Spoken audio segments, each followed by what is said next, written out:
Friends, કેમ છો? તમને બધાને મારા જય અંબે. તો આજે હું બનાવવાની છું ભજીયા. તો જુદી જુદી ટાઈપના છે. એક આ મરચાંના ભરેલા મરચાં બનાવીશ, ભજીયા, ભરેલા ભજીયા, કેપ્સિકમના, દૂધીના અને ધાનાના. તમે ભજીયાની વેરાયટી તો બહુ ખાધી હશે, પણ દૂધીના અને ધાનાના તો લગભગ નહીં જ ખાધા હોય. ચાલો તો હું તમને એની રેસીપી મારી સ્ટાઈલથી બતાવું. તો ફ્રેન્ડ્સ, ભરેલા મરચાં બનાવવા હવે આપણે થોડુંક આમાં તેલ એડ કરી દેવાનું, ચણાનો લોટ શેકવા માટે. તો આવી રીતે 1 ચમચી જેવું તેલ લેવાનું અને આ અડધો કપ બેસન છે એ એડ કરી દેવાનો. હવે એને આપણે ધીમા ધીમા તાપે શેકવા દેવાનું.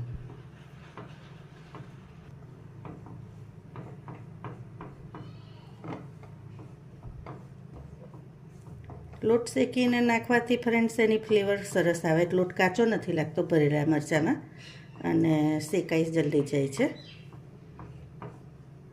તો આવી રીતે આપણે ધીમા ધીમા તાપે શેકાવા દેવાનો લોટને. લોટ એટલો શેકા દેવાનો કે એની સરસ ખુશ્બુ આવે ત્યાં સુધી શેકાશે, એટલે સુગંધ આવશે જ અંદરથી.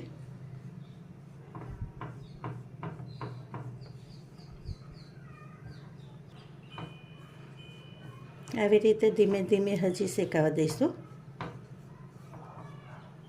શેકાઈ જશે એટલે એમાંથી સરસ સુગંધ આવવા લાગશે ને લોટનો કલર ચેન્જ થઈ જશે, એટલે સમજી જવાનું કે આપણો લોટ શેકાઈ ગયો છે.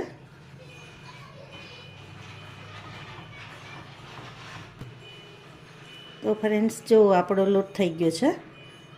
હવે આપણે એને અમારે ઠંડો થવા રવા દઈશું. ત્યાં સુધી પહેલાં મરચાંના બી કાઢી નાખશું.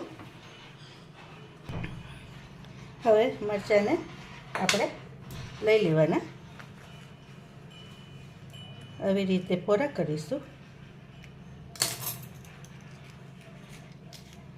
અને આવી રીતે આપણે બિયા એની નસ સાથેના કાઢી નાખવાના.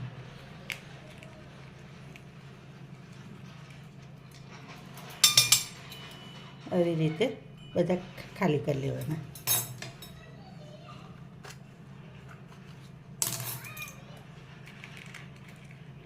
તમે ચમચી હોય તમારી પાસે તો ચમચીથી પણ આ કરી શકો છો. આવી રીતે બધા મરચાં કરી લેવાના. મરચાંથી બધા બી કાઢી નાખ્યા છે. હવે આપણે આ જે ચણાનો લોટ શેક્યો હતો એ આ બધું એમાં લઈ લઈશું.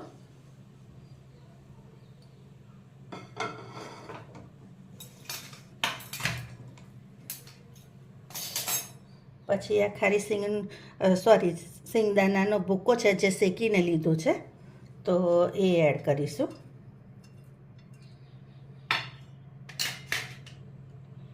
આમચૂર કેરીનો પાવડર છે, એ ટેસ્ટ પ્રમાણે એડ કરવાનો. આ તીખું મરચું છે 1 ચમચી જેટલું. આ ધાણાનો પાવડર છે 1 ચમચી જેટલો. અડધી ચમચી હળદર છે, એટલું એડ કરી દેવાનું અને ધાણા એડ કરી દેવાના. કેરીનો પાવડર એડ કર્યો છે એટલે આપણે મરચાં થોડા ખટ્ટા મીઠા થાય એટલે સુગર એડ કરવાની. તો આ દરેલી ખાંડ મેં એડ કરી છે.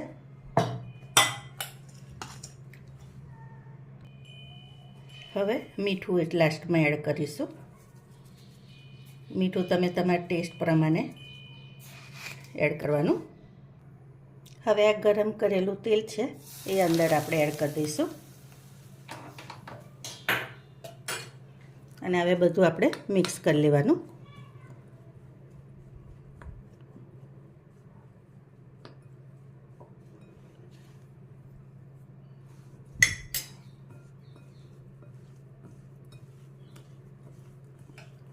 આવી રીતે પ્રોપર મિક્સ બધું કરી લેવાનું. આ ટાઈમ પર તમારે મીઠું ખાસ ટેસ્ટ કરી લેવાનું કે મીઠું વાયર્યું જ કે નહીં તો પછી તમને મોડા લાગશે મરચાં. તો આપણે હવે મરચાં બધા ભરી લઈશું.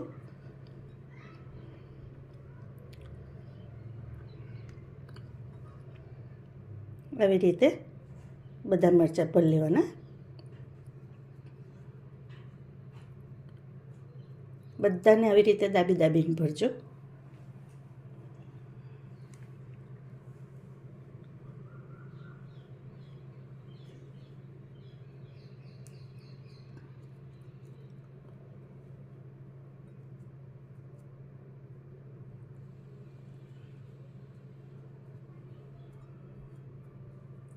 આવી રીતે તમારે પ્રોપર બધા મરચાં ભરી લેવાના. તો ફ્રેન્ડ્સ, આપણા મરચાં ભરાઈ ગયા છે. હવે એને આપણે સાઈડ પર મૂકી દઈશું. હવે બેટર બનાવવાનું છે. તો જેમાં મસાલો કર્યો તો એ જ બાઉલ લઈ લીધું છે. અને આ ચણાનો લોટ છે અને આ ચોખાનો 3 ચમચી લોટ છે. એ આપણે એમાં એડ કરી દેવાનો. પછી આપણે એને બરાબર મિક્સ કરી લેવાનું. હવે એમાં ટેસ્ટ પ્રમાણે મીઠું એડ કરી દઈશું.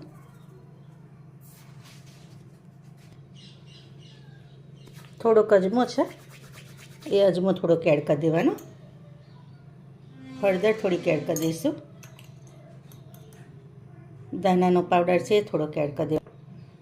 આ સિક્રેટ ઇન્ગ્રેડિયન્ટ જે સંચળ પાવડર છે એ તમે એડ કરીને જોઈ જોજો કોઈ વાર.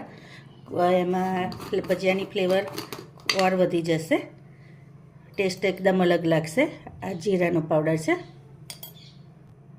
એમાં થોડુંક લાલ મરચું એડ કરી દેવાનું. હવે આપણે આ બધું મિક્સ કરી લેવાનું અને એમાં થોડુંક થોડુંક પાણી એડ કરતું જઈ અને ખીરું તૈયાર કરી દેવાનું.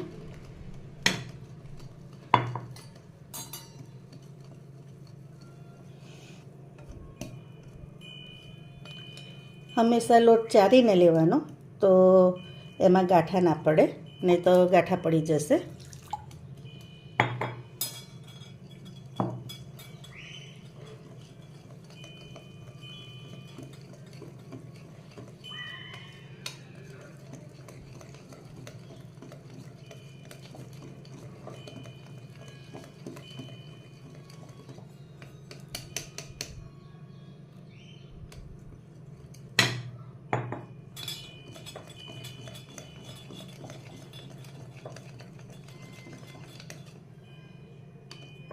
આપણે લોટને આવી રીતનો રાખીશું. થોડોક પછી પતલો કરીશું. અત્યારે હવે એને થોડીક વાર આપણે રવા દઈશું. ફ્રેન્ડ્સ, તમને કેપ્સિકમને આવી રીતે ગોલ ગોલ રીંગો કરતાં તો ફાવશે, પણ દૂધીની રીંગ કેમ કરવી, કારણ કે એને માવો કેમ કરવો એની રીત હું તમને બતાવું છું. તો હવે તમારી પાસે જે છોલનિયું હોય ને એને આમ કરી અને અંદર ગોલ ગોલ ફેરવતા જજો, એટલે તમારે બધો જે માવો હોય એનો તે દૂધીનો તે બધો નીકળી જશે.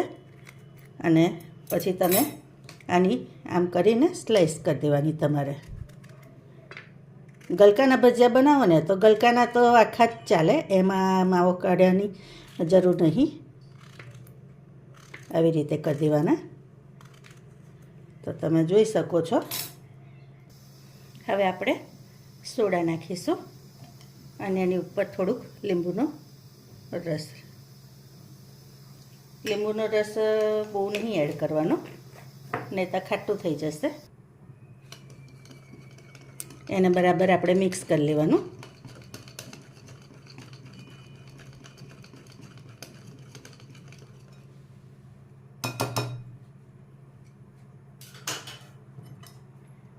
મેં તેલ ગરમ કરવા મૂકી દીધું છે. તો આવી રીતે એમાં ગરમ તેલ આપણે એડ કરીશું અને બરાબર મિક્સ કરી લેવાનું. તો ફ્રેન્ડ્સ, આપણું તેલ થઈ ગયું છે. તો આવી રીતે અંદર બોરી અને તેલ આવી રીતે બેટર એ કરી અને અંદર એડ કરી દેવાનું. મીડિયમ ગેસ રાખવાનો, બહુ ફૂલ નહીં રાખવાનો.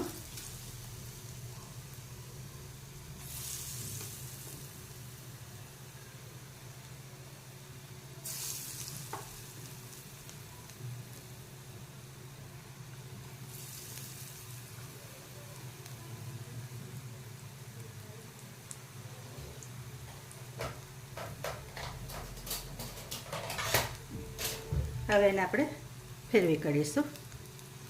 તો તમે જોઈ શકો છો બધા જ ભજીયા મસ્ત ખીલ્યા છે.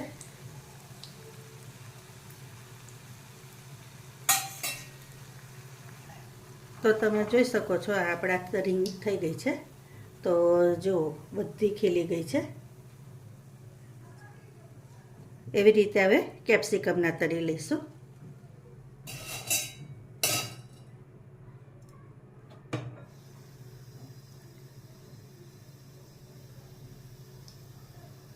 કેપ્સિકમને હોય આવી રીતે સ્લાઇસમાં બોરીને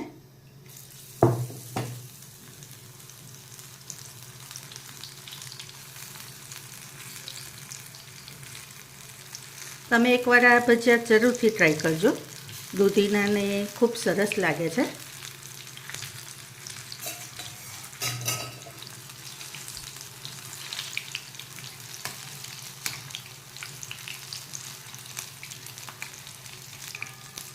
જો ખીલે છે ને પણ.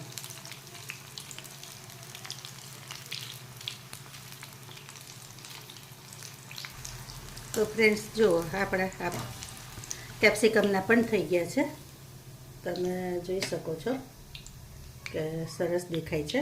ટેસ્ટમાં પણ ખૂબ સરસ લાગશે. તમે એકવાર ચોક્કસથી ટ્રાય કરજો. હવે ધાનાને આટલી દાંડી લેવાની, એમાં બોરવા અને આપણે ધાનાના હવે પકોડા કરી લઈશું. તો ધાનાના આવી રીતે આપણે અંદર એડ કરી દેવાના. ધાનાના પણ ખૂબ સરસ લાગે છે, ખબર જ ના પડે કે ધાનાના છે. તમે એકવાર ચોક્કસથી ટ્રાય કરજો.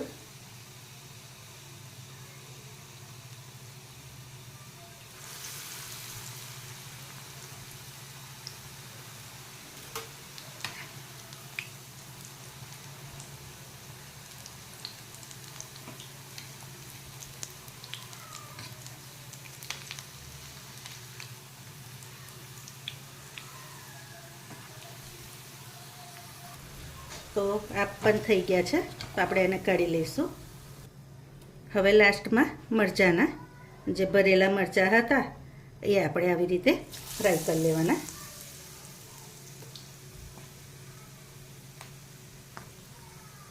તો તૈયાર છે મરચાંના પણ ભજીયા. તો તમે જોઈ શકો છો કે ખૂબ સરસ દેખાય છે, ટેસ્ટમાં પણ ખૂબ સરસ થાય છે. તો આપણે તૈયાર છે મિક્સ વેજ ભજીયા. તો હવે હું પ્લેટમાં સર્વ કરું. તો ફ્રેન્ડ્સ તૈયાર છે. તો ભજીયા મારા જો, આ ભરેલા મરચાં, આ દૂધીના, આ ધાનાના અને આ કેપ્સિકમના. તમને મારી રેસીપી કેવી લાગી એ ચોક્કસથી કહેજો. અને એકવાર આ રેસીપી ટ્રાય પણ જરૂરથી કરજો. અને મારી ચેનલને લાઇક, શેર, સબસ્ક્રાઈબ કરજો. Thank you.